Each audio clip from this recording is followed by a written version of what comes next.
was made a special presentation. This was his 100th Test match. It won't be the happiest one for him, but the presentation came. He's been a great cricketer for England over the years. The first day of the final Cornhill Test match at the Oval. Welcome to the highlights. All the talk during the week preceding this match was to do with the England selectors and the team they chose and the problems they had. Well, this is the way it looked when we arrived at the Oval this morning. England: Gooch, Curtis, Bailey, Maynard, Smith, Capel, Pringle, Richards, De Freitas, Foster and Charles, with Gladstone Small left out of the originally nominated 12. Athy and Gower were left out from Headingley, and Cowdrey, the skipper, had to pull out with an injured foot, and Barnett, the skipper of Derbyshire, had to pull out with an injured hand. So nothing went right for England. The West Indies at full strength, with Dujon recovered from an ankle injury sustained in the game against Essex the other day. The first bright spot for England was that Graham Gooch, the acting captain, standing in his first Test match, won the toss, decided to bat on what looked to be an absolute belter of a pitch. Here he is now, facing the second ball of the morning. Malcolm Marshall is the bowler.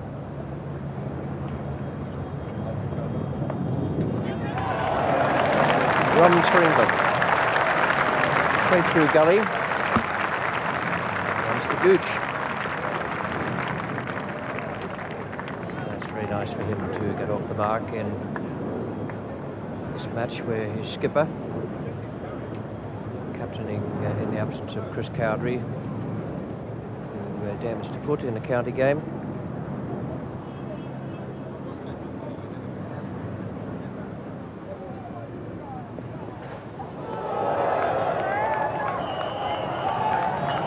Rather different form of attack from Malcolm Marshall this morning.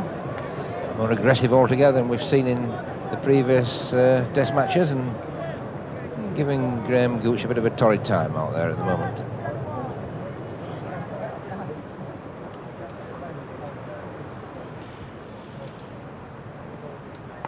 Oh, and again, that's out. And that's the lift that Ambrose has been looking for. Quickest pitch of the series. The West Indies bowlers, both Marshall and Ambrose, have been peppering in the short delivery, and that was one that climbed on Graham Gooch. And it's good morning to Ian Botham, with a new and welcome voice in the box. Ian? I seem to have timed it rather badly, Jack. No, it's lifted a lot, that ball, from CURTLY Ambrose. Taken over from Joel Garner. 6 foot plus. A hard ball to play. It's back. It's just got big from nowhere. The sort of thing, Jack, I think on reflection you're quite pleased that it's been caught and not hit you. Well, indeed, it was a fearsome delivery, which Graham Gooch, in line with it, could do absolutely nothing. So there goes the New England captain, the 9.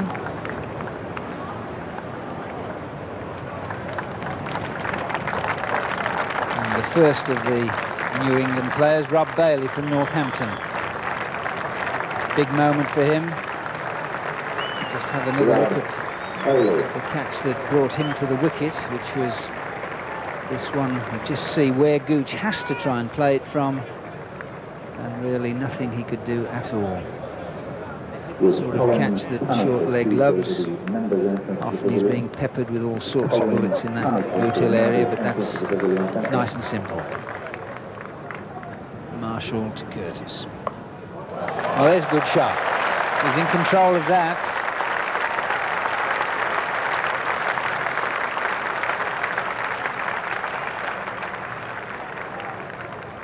Look at this ball here, it's very short from Malcolm, and Tim Curtis has got inside it very well. He's rolled the wrists. That's what really, you'd say it's a textbook hook. 4 well-deserved runs.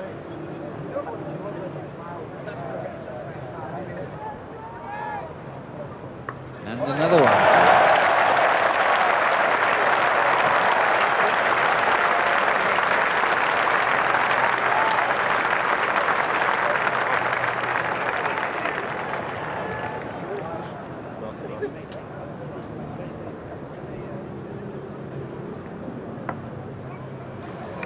There's the first one. people, Ian, don't think there's much difference between 1 and 0, but you try telling that to Bailey right now. I think it's always a great moment, your first run in Test cricket, and I'm sure Rob will remember that for a long time. And hopefully there's a lot more to come. Two captains together, one current and one not quite so current. There's plenty of past captains, Richie. They seem to be abounding in the commentary box as well. Myself included, yeah.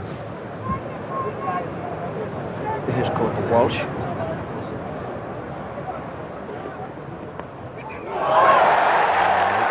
Saying no, and quite rightly. But it was very well moved by Gus Logie. He had the ability to go from side to side in that short position.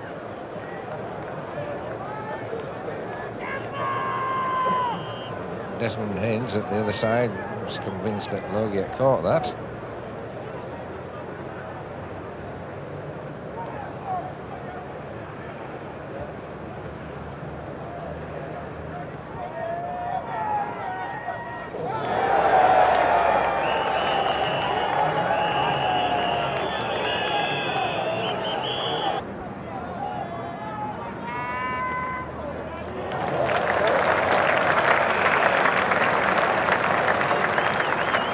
Quick across the ground.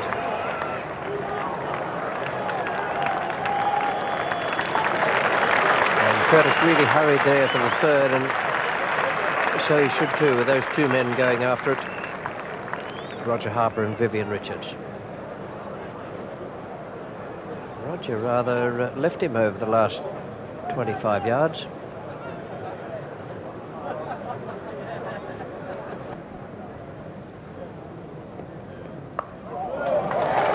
Well, didn't really get hold of it, but it'll do. That's the 50. Third time Curtis has pulled a boundary. It's come off 156 deliveries. Yes, he had to fetch that quite a long way, but knew what he was trying to do and did it. So a pleasant partnership developing between these two young players. 40 been added so far.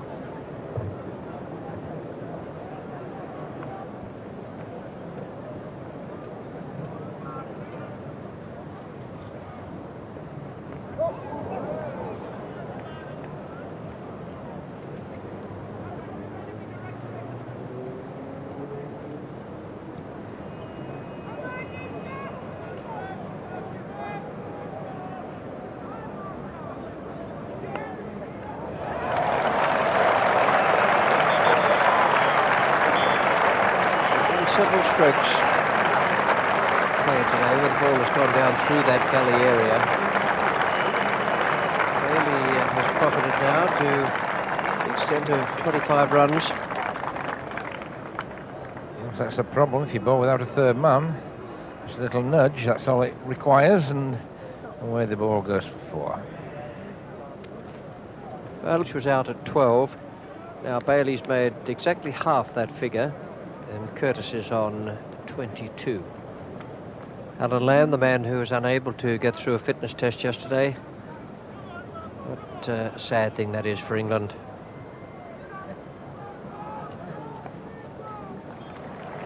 Now Bailey's going to look for 2 there, and we'll get it quite comfortably.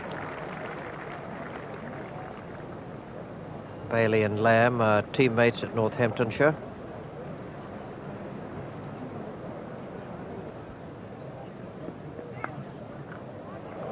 That's beaten Hooper. Going down the fast side of the ground.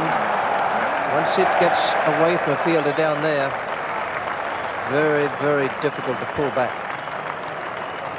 Bailey again goes into the 30s. Winston Benjamin is continuing now from the pavilion end. Raymond Illingworth is in the commentary box, and with him now is Jack Bannister. A couple of hours and half an hour since lunch, so he's well on the way to doing what he's been brought in to do.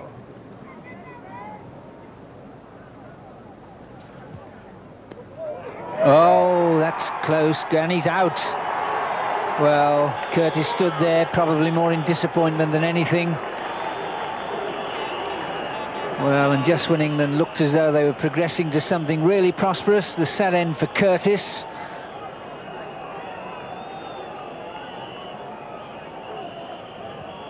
Well, just saying that he'd batted over 2.5 hours and done the job he was brought in to do, and then just jabbing down a little bit on that.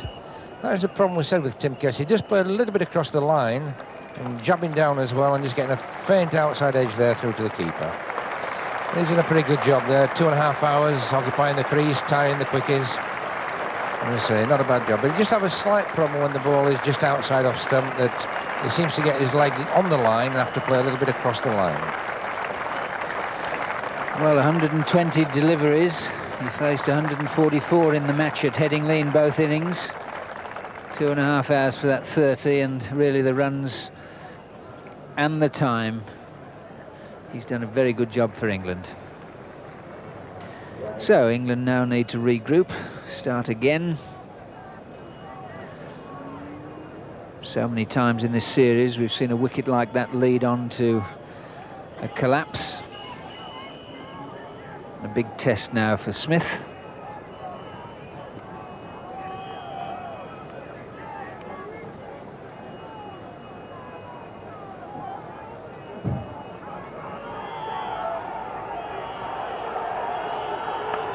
Well, that's how to get off the mark. I was speaking to Alan Lamb last night, and he said how much Robin Smith relished playing in the big time. And Ian Botham's joined me in the box, and what a way to start. Not really sure what else you can do. I mean, he's got there, Robin, he's hit it. And he's hit it very hard. And it's... Robin Smith, if this is the start, could be the start of a great innings.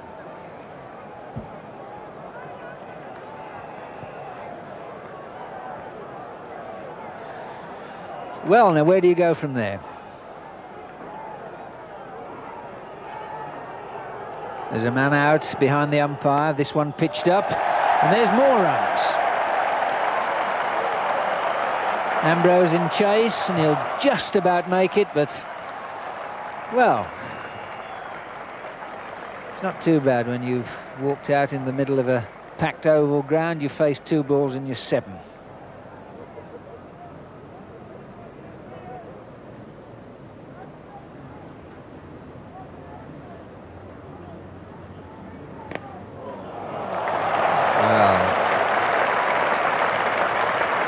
How to build on them.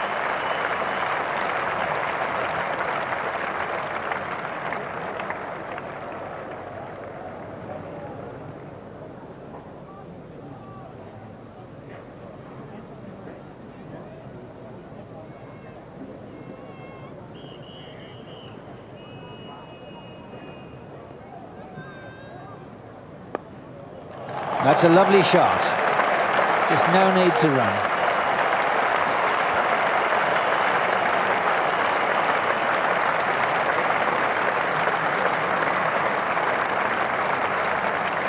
Benjamin over pitching here, and what about leg stump, and Robin Smith played that shot a little bit similar to the way Alan Lamb plays it off his legs there. Effortless, and it always seems to go for 4. A fine shot.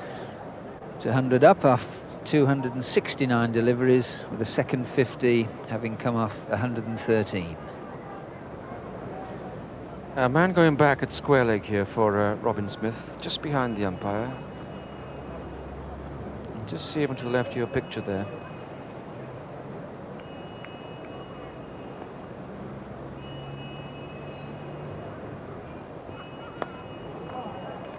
He'll have to be quick. That was a super pickup.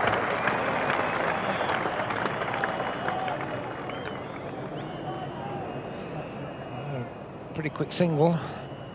Smith shouted pretty quickly, and there was no hesitation. But even without hesitation, it would have been very tight. Nothing much in it at all.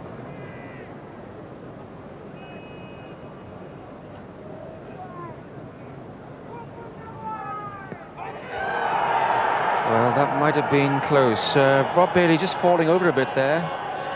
You see the head went over and in the end forced to play around his pads. Yes, he's played pretty straight and kept sideways on Rob Bailey. Did just fall over a little bit, but that ball was certainly going down the leg side.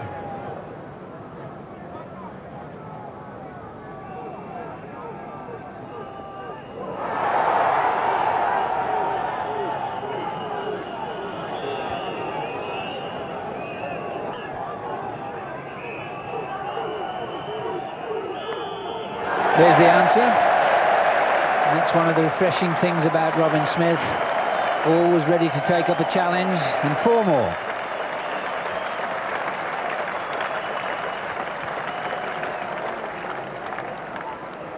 Well, here Robin Smith, he's had the 2 short balls and he's waiting for the next one, and it's up there, right in the slot. Perhaps not quite where he wanted, but 4 well-deserved runs.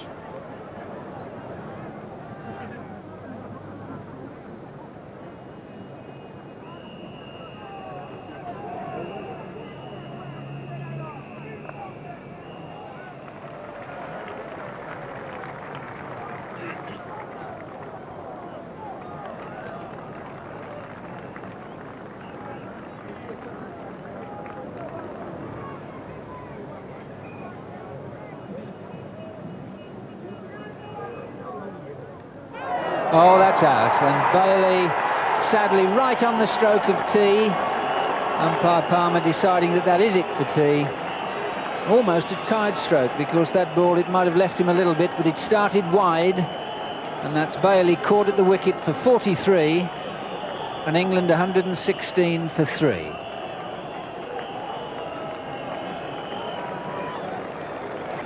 Short of a length and try to hit it on the up a little bit, and say if he could only just have got through this over to tee, start again after tee. Roger Harper from the pavilion end.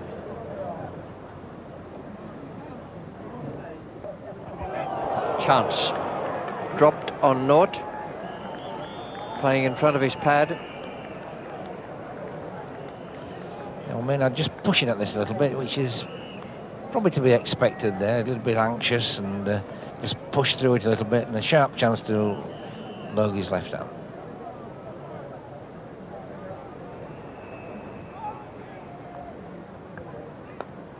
He's off the mark now.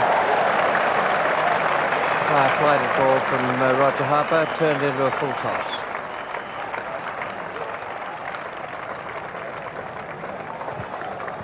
Three to Maynard. Well, Maynard showing confidence there, using his feet to Harper, got down the wicket.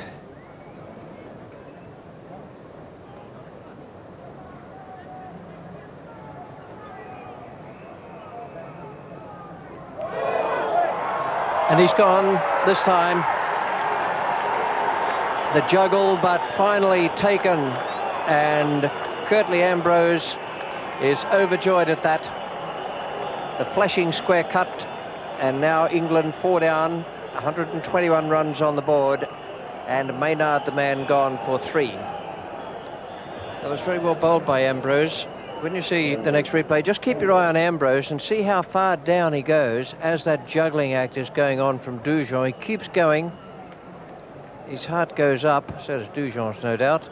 Ambrose is still going, and Dujon very cleverly doesn't grab at the ball, as a lot of people might have done. And Ambrose goes up 14 feet in the air.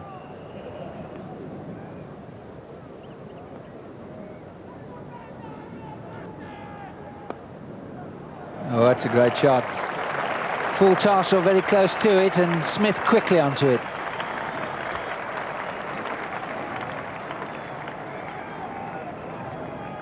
Yeah, Roger Harper over pitching here, and for someone as strong off his legs as Robin Smith, that's bread and butter.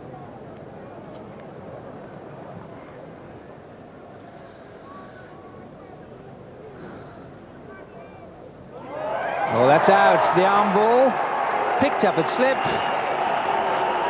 Marshall, the catcher. And Capel gone. Caught by Marshall off the bowling of Harper. England now 160 for 5. There it is again. halfway at the bat, and snapped up. Good catch, actually, low down. I think Big Mark's, whenever I used to ask him about the arm ball, he used to turn to get slip and say, was it? That's about right. New batsman Jack Richards.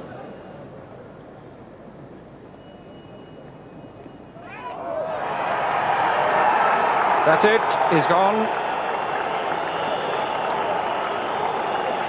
Like bees around the honeypot, the West Indies run in because they know they've got another prize, the wicket of Jack Richards, who has failed to score.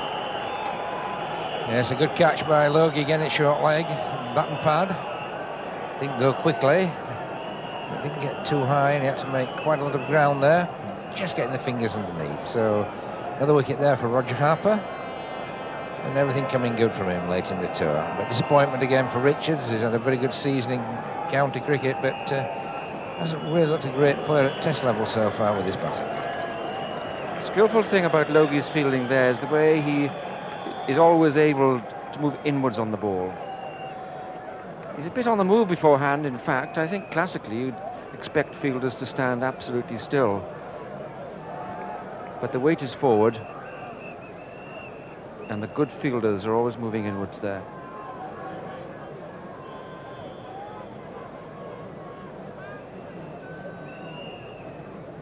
There's 12 overs remaining.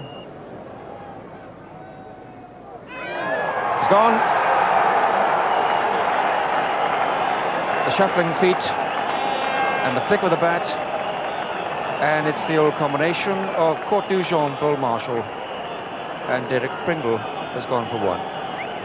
Well, just when you're thinking Marshall might go without a wicket throughout the day in a test match, he gets his reward there. He's bowled pretty well all day, and Pringle again shuffling across and a circular back lift, and really just a good length ball outside of stump, and that's what's happened predominantly throughout the summer. Catch to Dujon behind the wicket.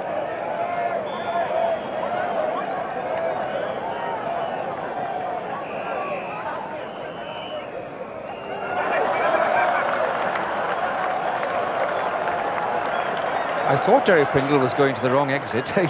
Great cheer as he tried to make his way into the long bar they call the nets.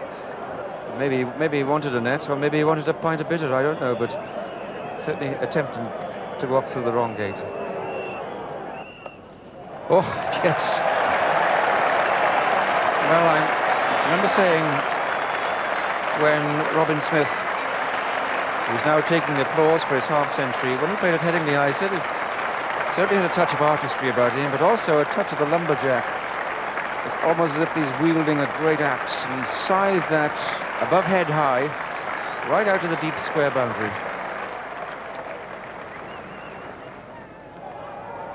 No problems there. Just an easy little catch away to Silly Point. Philip de Freitas goes for 18. It's 196 for 8 now. Robin Smith is 55.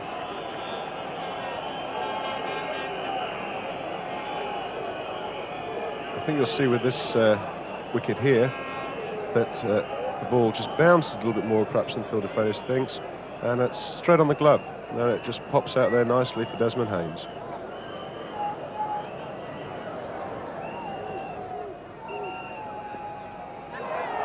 And that is out. Robin Smith hasn't bothered to wait for that.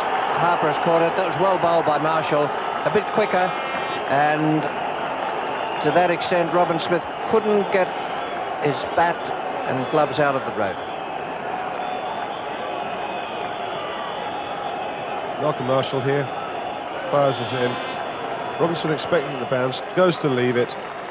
Really a little bit unfortunate. The ball's followed him a little bit. Probably hasn't bounced as high as he thought. He's hit the gloves and has been well caught by Roger Harper. But nevertheless, it's been a magnificent knock by Robin Smith, one that he'll be proud of, and I would think that ensures us that we're going to see quite a lot more of this young man, and I should think the Indians will be starting to worry about him for this winter already. Yes, there's no doubt Robin Smith booked himself a ticket to India with that excellent innings of 57, and with the way he played up at Headingley too when the side was in trouble. He's looked a thoroughly competent and attractive player in the 2 test matches in which he's taken part so far. 203 for 9 with 5 more runs made up to the close of play after that Robin Smith dismissal. 203 for 9, well, West Indies will be happy with that, and I thought their bowlers did a terrific job today, because this is the best pitch of the series, an absolute belter. There's generally a good one here at the Oval. There was some bounce for the pacemen, there was spin for Roger Harper, Marshall 2 for 62, Ambrose a great job, 20 overs, 6 maidens, 3 for 31 on a really good batting track. Courtney Walsh is injured, has none for 21, Benjamin 1 for 33, Harper 3 for 50, and Carl Hooper bowled just 1 over before lunch, and that was a maiden. Second day's player of the 5th.